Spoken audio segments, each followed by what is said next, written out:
السلام علیکم ویورز، آج کی مزیدار کہانی دیوار کے ساتھ پتھروں کو یکجا کر کے۔ نازمینہ اور اس کی سہیلیوں نے اپنا گھر بنایا تھا، جس میں آج نازمینہ کی گڑیا کی شادی رچائی جا رہی تھی۔ نازمینہ اور اس کی سہیلیوں نے اس شادی کے لیے خوب تیاری کر رکھی تھی۔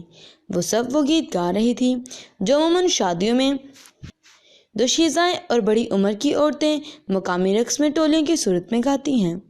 نازمینہ نے اپنی گڑیا کے لیے خوبصورت جوڑا اپنی امی سے ضد کر کے سلوایا تھا۔ وہ اس جوڑے کی باری باری اپنی سہیلیوں سے تعریف کرتی رہی۔ اس کی معصوم چہرے پر ایک معصومانہ خاموشی رقص کر رہی تھی۔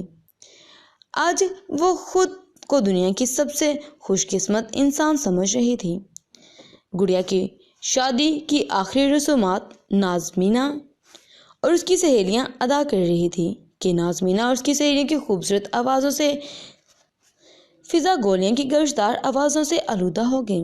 یہ اعلان تھا نازمینہ کی منگنی کا، اور اس کی منگنی ایک 35 سالہ شخص مجو کے ساتھ اس کے والدین نے طے کی۔ مجو پہلے سے شادی شدہ تھا، لیکن اس کی پہلی بیوی تھوڑی سی کمزور ہو چکی تھی، مگر مجو خود کو اب بھی جوان سمجھتا تھا۔ دوسری شادی وہ تو پہلے سے ہی کرنا چاہتا تھا، لیکن نازمینہ سے اس کا رشتہ اتفاقاً طور پر ہوا۔ مجو کی بڑی بیٹی درخو پر نازمینہ کے بھائی لونگ فدا ہو گیا تھا۔ وہ اسے ہر صورت میں حاصل کرنا چاہتا تھا۔ کئی بار لونگ نے اپنا رشتہ درخو کے گھر بھجوایا، لیکن مجو ماننے کو تیار نہیں تھا، کیونکہ مجو اپنی بیٹی درخو کے بدلے شادی کرنا چاہتا تھا، اور لونگ چاہتا تھا کہ مجو پیسے لے کر اپنی بیٹی کا ہاتھ اس کے ہاتھ میں دے دے۔ لیکن مجو ٹس سے مس نہیں ہو رہا تھا۔ اسے بھی سامنے درخو کا رشتہ دینے کی حامی اس صورت میں بھر لی کہ لونگ درخو کے بدلے اپنی 9 سالہ بہن نازمینہ شادی مجو سے کروانے لگا، اور لونگ کے سر پر ہر حال میں درخو کو حاصل کرنے کا بھوت سوار تھا۔ گھر میں نازمینہ کی بات کو لے کر نوک جھوک ہو گیا۔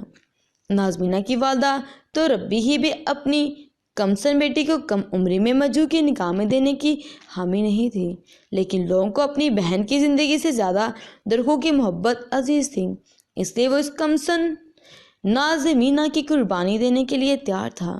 لونگ نے اپنی والدہ کو کہا کہ نازمینہ کو کبھی نہ کبھی شادی ہی کرنی ہے، تو آج کیوں نہیں؟ آخرکار لونگ کے سامنے اس کی والدہ نے ہتھیار ڈال دیے اور نازمینہ کی منگنی مجو سے کرنے کی حامی بھر لی۔ گولیوں کی آوازیں سن کر نازمینہ اور اس کی سہیلیاں سہم گئیں۔ وہ خود کو مارے اپنے گھر کی طرف دبے پاؤں بھاگ گئی۔ نازمینہ کی سانسیں پھول رہی تھیں۔ جیسے ہی وہ دروازے سے گھر میں داخل ہوئی تو اس کی نظر مجو کے بڑے بھائی آدم خان پر پڑی، جس کے سر پر موتیوں اور ٹنگے ہوئے پیسوں سے مزین چادر دیکھی، جس کو مقامی زبان میں دسمالیہ اور میال کہا جاتا ہے۔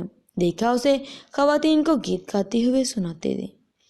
وہ بے اختیار گیتوں کی آوازوں کے طرف لب کے قریب پہنچی ہی اس نے مہو رقص خواتین کی لمبی قطاریں دیکھی، اور بھی اس قطار میں جا کھڑی ہو گئی اور رقص کرنا شروع کر دی۔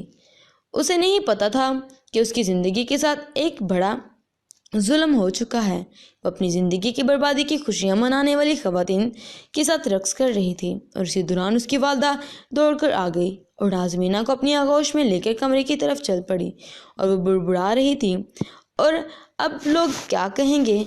تو ربی بھی کی بیٹی اپنی منگنی میں رقص کر رہی ہے، ذرا سا بھی شرم اس میں نہیں ہے۔ چھوٹی عمر میں وہ اپنی منگنی پر اتنی خوش تھی کہ عورتوں کے ساتھ ایک صف میں کھڑی ہو کر رقص کر رہی تھی۔ تو ربی بھی نے کمرے میں داخل ہوتے ہی دروازے کو کنڈی لگاتے ہی نازمینہ پر برس پڑی۔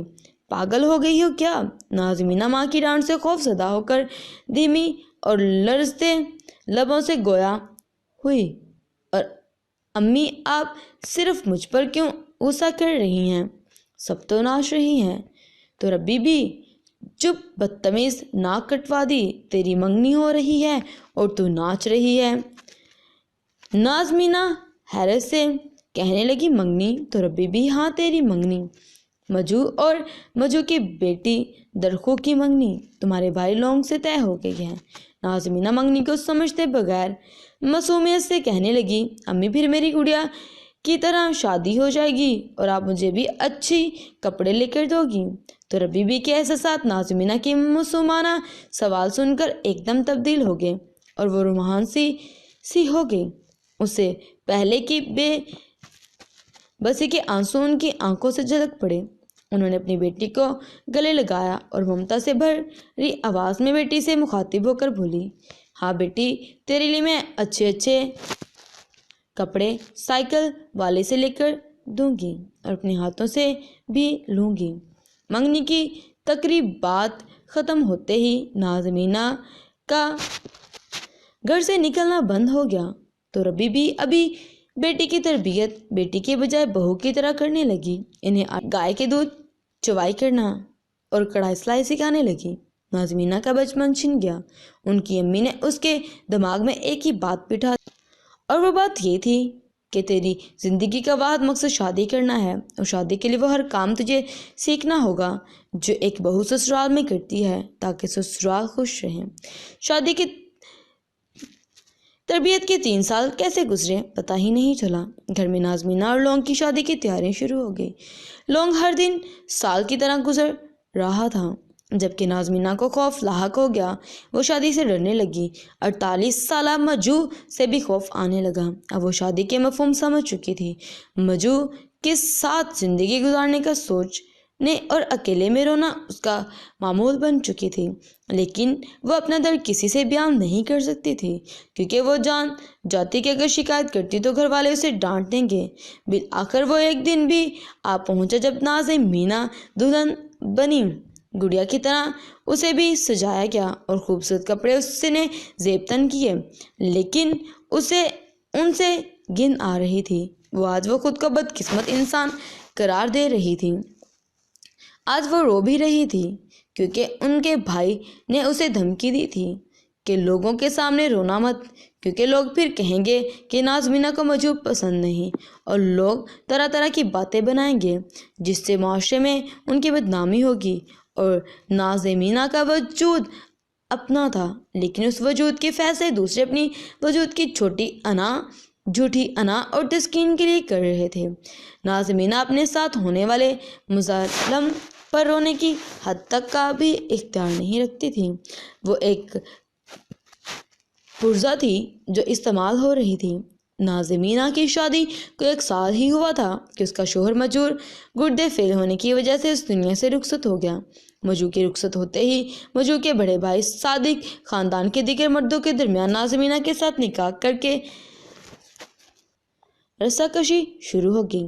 صادق نازمینہ پر اپنا حق جتا رہا تھا کہ ان کے مطابق نازمینہ سے وہی نکاح کرے گا کیونکہ نازمینہ اس کی بیوی تھی اور رسم رواج کے مطابق بھائی کی بیوہ پر بھائی کا ہی حق ہوتا ہے، لیکن خاندان کے دیگر مرد اس پر اپنا حق جتا رہے تھے اور اس بات پر کئی بار بات بھی ہوئی تھی اور اسلحہ اٹھانے تک پہنچ گئی۔ پھر محلے والے بچ بچاؤ کر کے معاملے کو کچھ دنوں تک رفع دفع کر دیتے۔ ایک رات صادق اپنی بیوی، بچوں اور نازمینہ کو لے کر علاقے سے چپکے سے نکل گیا۔ کئی مہینے بعد پتہ چلا کہ 50 سالہ صادق نے نازمینہ سے نکاح کر لیا تھا۔ یہ تو تھی ایک نازمینہ جو اس معاشرے کے دکھوں کو برداشت کر رہی تھی۔ اپنی کم عمری میں وہ اتنے دکھ سہ رہی تھی، نہ جانے کتنی نازمینہ اس معاشرے میں برباد ہو چکی ہیں۔ اللہ سب کی حفاظت فرمائے۔ امید کرتی ہوں یہ مورل ویڈیو آپ کو پسند آئی ہوگی، اور اس ویڈیو کو پلیز زیادہ سے زیادہ اس نیت سے شیئر کریے گا کہ ایک پرسن تو ہماری وجہ سے راہ راست پر آئے۔ اللہ تعالیٰ ان سب لوگوں کو ہدایت عطا فرمائے جو لوگ اس مشکلات کا شکار ہیں اور جو اپنی چھوٹی کم عمر بیٹیوں پر ظلم کرتے ہیں۔ سب کے لیے دعا خیر کریے گا، اپنا خیال رکھیے گا۔ اللہ حافظ۔